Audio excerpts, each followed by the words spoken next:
రేవంత్ రెడ్డికి నమస్తే పెట్టాలి ఈ విషయంలో.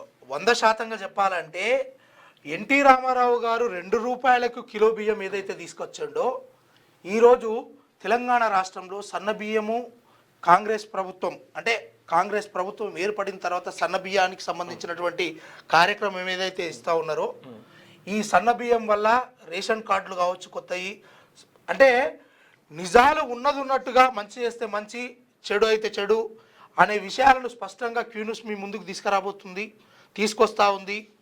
అలాగే ఈ సన్న బియ్యం కావచ్చు, లేకపోతే 10 ఏళ్లలో చేయనటువంటి బీఆర్ఎస్ చేయనటువంటి కొత్త రేషన్ కార్డు కావచ్చు, ఇవన్నీ కూడా నిజంగా దీనికి కాంగ్రెస్ పార్టీకి చాలామంది రుణపడి ఉంటారు.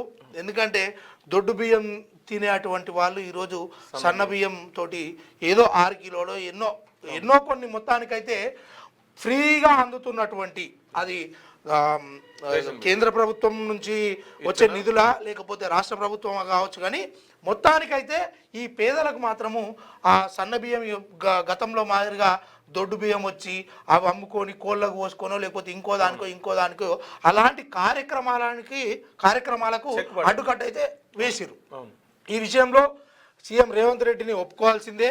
మరి ఆయన తీసుకున్న నిర్ణయమా లేకపోతే ఎవరన్నా సజెషన్ ఇస్తే చేసిండో తెలియదు, కానీ మొత్తానికి ఈ ఒక్క విషయాన్ని మాత్రము నిజంగానే ఒప్పుకోవాల్సి ఉంటుంది.